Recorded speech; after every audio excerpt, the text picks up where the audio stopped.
जय माता दी। राधे राधे। आइए सुनते हैं नवरात्रि के दूसरे दिन दुर्गा सप्तशती का दूसरा अध्याय। देवताओं के तेज से देवी का प्रादुर्भाव और महिषासुर की सेना का वध। महर्षि मेधा बोले, प्राचीन काल में देवताओं और असुरों में पूरी 100 वर्षों तक घोर युद्ध हुआ था और देवराज इंद्र देवताओं के नायक थे। इस युद्ध में देवताओं की सेना परास्त हो गई थी और इस प्रकार संपूर्ण देवताओं को जीत महिषासुर इंद्र बन बैठा था। युद्ध के पश्चात हारे हुए देवता प्रजापति श्री ब्रह्मा को साथ लेकर उस स्थान पर पहुँचे जहाँ पर कि भगवान शंकर विराजमान थे।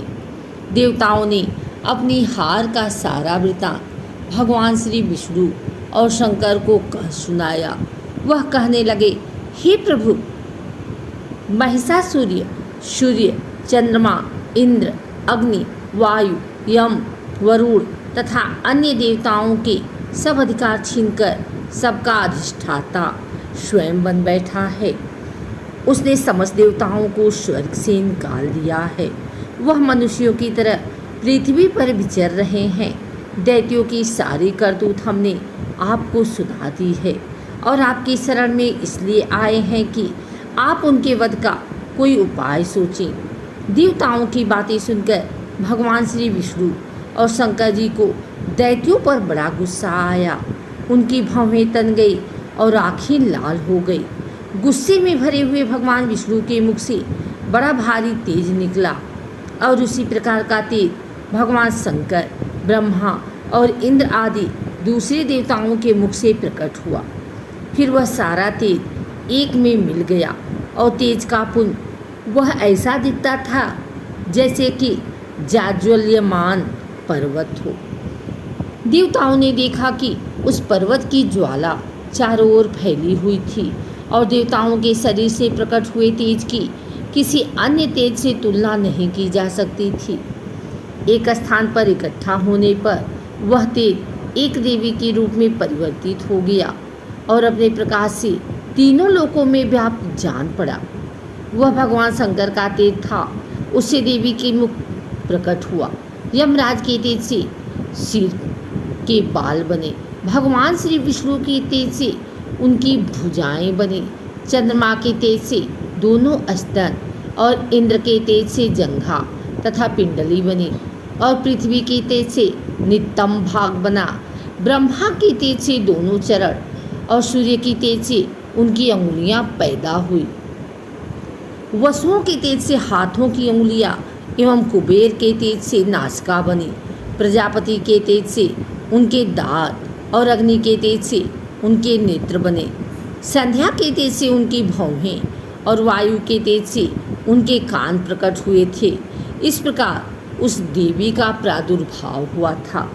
महिषासुर के पराजित देवता उस देवी को देखकर अत्यंत प्रसन्न हुए। भगवान शंकर ने अपने त्रिशूल में से एक त्रिशूल निकालकर उस देवी को दे दिया और भगवान विष्णु ने अपने चक्र में से एक चक्र निकालकर उस देवी को दिया। वरुण ने अपने चक्र में से एक चक्र निकालकर उस देवी को दिया। वरुण ने शंख भी भेंट दिया। अग्नि ने इन्हें शक्ति दी। वायु ने उन्हें धनुष और बाण दिए। सहस्त्र नेत्रों वाले श्री देवराज इंद्र ने उन्हें अपने वज्र से उत्पन्न करके वज्र दिया और ऐरावत हाथी का एक घंटा उतारकर देवी को भेंट किया। यमराज ने उन्हें काल दंड में से एक दंड दिया। वरुण ने उसे पास दिया। प्रजापति ने उस देवी को स्फटिक की माला दी और ब्रह्मा जी ने उन्हें कमंडलू दिया। सूर्य ने देवी की समस्त रोगों में अपनी किरणों का तेज भर दिया। काल ने उन्हें चमकती हुई ढाल और तलवार दी और उज्ज्वल हार और दिव्य वस्त्र उन्हें भेंट किए और इनके साथ ही उसने दिव्य चूड़ामणि दी। कुंडल, कंकड़, उज्ज्वल अर्धचंद्र, बाहों के लिए बाजूबंद, चरणों के लिए नुपुर, गले के लिए सुंदर हस्तली और अंगुलियों के लिए रत्नों की बनी हुई अंगूठियाँ उन्हें दी। विश्वकर्मा ने उनको फरसा दिया और उसके साथ ही कई प्रकार के अस्त्र और अमोद कवच दिए और इसके अतिरिक्त उसने कभी न कुम्हलाने वाले सुंदर कमलों की मालाएं भेंट की। समुद्र ने सुंदर कमल का फूल भेंट दे दिया। हिमालय ने सवारी के लिए सिंह और तरह तरह के रत्न देवी को भेंट किए। यक्षराज कुबेर ने मधु से भरा हुआ पात्र और शेषनाग ने उन्हें बहुमूल्य मणियों से विभूषित नागहार भेंट किया। इसी तरह दूसरे देवताओं ने भी उन्हें आभूषण और अस्त्र देकर उनका सम्मान किया। इसके पश्चात देवी ने उच्च स्वर से गर्जना की। उसके इस भयंकर नाद से आकाश गूंज उठा। देवी का वह उच्च स्वर से किया हुआ सिंहनाद समा न सका। आकाश उनके सामने छोटा प्रतीत होने लगा। उससे बड़े जोर की प्रतिध्वनि हुई, जिससे समस्त विश्व में हलचल मच गई और समुद्र कांपे उठे, पृथ्वी डोलने लगी और सबके सब पर्वत हिलने लगे। देवताओं ने उस समय प्रसन्न हो सिंहवाहिनी जगतमयी देवी से कहा, देवी तुम्हारी जय हो। इसके साथ महर्षियों ने भक्ति भाव से विनम्र होकर उनकी स्तुति की। संपूर्ण त्रिलोकी को शोक मन देखकर दैत्यनाग अपनी सेनाओं को साथ लेकर और हथियार आदि सजाकर उठ खड़े हुए। महिषासुर के क्रोध की कामना की सीमा नहीं थी। उसने क्रोध में भरकर कहा, यह सब क्या उत्पात है। फिर वह अपनी सेना के साथ उस ओर दौड़ा जिस ओर से भयंकर नाद का शब्द सुनाई दिया था और आगे पहुंचकर उसने देवी को देखा, जो कि अपनी प्रभा से तीनों लोकों को प्रकाशित कर रही थी। उनके चरणों के भार से पृथ्वी दबी जा रही थी। माथे के मुकुट से आकाश में एक रेखा सी बन रही थी और उनके धनुष की टंकार से सब लोग क्षुब्ध हो रहे थे। देवी अपनी सहस्त्रों भुजाओं को संपूर्ण दिशाओं में फैलाई खड़ी थी। इसके पश्चात उनका दैत्यों के साथ युद्ध छिड़ गया और कई प्रकार के अस्त्र शस्त्र से सबकी सब दिशाएं उद्घासित होने लगी। महिषासुर की सेना का सेनापति छिछोर नामक एक महान असुर था। वह आगे बढ़कर देवी के साथ युद्ध करने लगा और दूसरे दैत्यों की चतुरंगड़ी सेना साथ लेकर चामर भी लड़ने लगा और 60,000 महर्षियों को साथ लेकर उद्गम नामक महादैत्य आकर युद्ध करने लगा और महाहनु नामक असुर 1 करोड़ रथियों को लेकर, असीलोमा नामक असुर 5 करोड़ सैनिकों को साथ लेकर युद्ध करने लगा।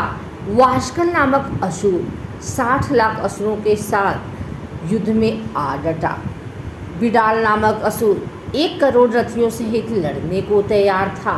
इन सब के अतिरिक्त और भी हजारों असुर हाथी और घोड़े साथ लेकर लड़ने लगे और इन सब के पश्चात महिषासुर करोड़ों रथों, हाथियों और घोड़ी सहित वहां आकर देवी के साथ लड़ने लगा। सभी असुर तोमर, भिंडीपाल, शक्ति, मूषल, खंडगो, हर्षो, पट्टियों के साथ रणभूमि में देवी के साथ युद्ध करने लगे। कई शक्तियाँ फेंकने लगे और कई अन्य शस्त्रादि। इसके पश्चात सबके सब दैत्य अपनी अपनी तलवारें हाथों में लेकर देवी की ओर दौड़े और उन्हें मार डालने का उद्घोष करने लगे। मगर देवी ने क्रोध में भरकर खेल ही खेल में उनके सब अस्त्रों शस्त्रों को काट दिया। इसके पश्चात ऋषियों और देवताओं ने देवी की स्तुति की आरंभ कर दी और वह प्रसन्न होकर असुरों के शरीरों पर अस्त्र शस्त्र की वर्षा करती रही। देवी का वाहन भी क्रोध में भरकर दैत्य सेना में इस प्रकार विचरने लगा जैसे कि वन में दावानल फैल रहा हो। युद्ध करती हुई देवी ने क्रोध में भर जितने श्वासों को छोड़ा वह तुरंत ही सैकड़ों हजारों गुणों के रूप में परिवर्तित हो गया। फर से भिंडीपाल, खड़ग तथा पट्टिस इत्यादि अस्त्रों के साथ दैत्यों का नाश करते हुए ढोल, शंख व मृदंग आदि बजा रहे थे। तदंतर देवी ने त्रिशूल, गदा, शक्ति, खड़ग आदि से सहस्त्रों असुरों को मार डाला। कितने को घंटे की टंकार की आवाज़ से यमलोक पहुंचा दिया।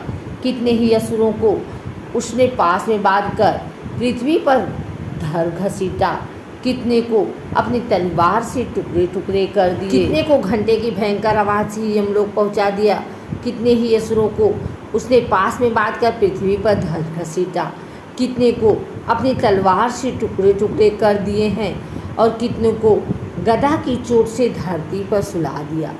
कई दैत्य मूसल की मार से घायल होकर रक्त वमन करने लगे और कई सूल से छाती फट जाने के कारण पृथ्वी पर लौट गए और कितनों की बाढ़ से कमर टूट गई।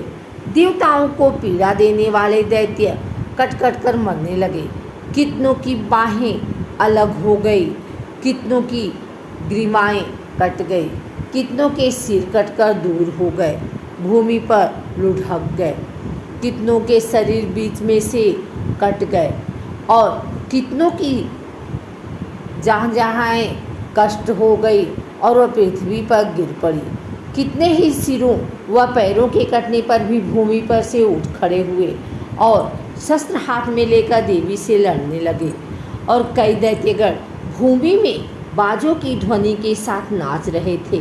कई असुर जिनके सिर पर कटे चुके थे बिना सिर के धड़ से ही हाथ में शस्त्र लिए खड़े होकर लड़ रहे थे।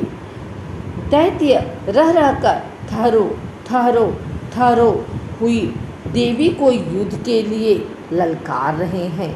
जहाँ पर यह घोर संग्राम हुआ था वहाँ की भूमिरत हाथी घोड़े और असुर के लाशें से भर गई थी और असुर सेना के बीच में रक्तपात होने के कारण रुधिर की नदियाँ बह रही थी और इस तरह देवी ने असुरों के विशाल सेना के क्षण भर में इस तरह से नष्ट कर डाला जैसे तृणकाष्ठ के बड़े समूह को अग्नि नष्ट कर डालती है। और देवी का सिंह भी गर्दन के बालों को हिलाता हुआ और बड़ा शब्द करता हुआ असुरों के शरीर से मानो उनके प्राणों को ढूंढ रहा था। वहाँ देवी की गणों ने जब दैत्यों के साथ युद्ध किया तो देवताओं ने प्रसन्न होकर आकाश से उन पर पुष्प वर्षा की।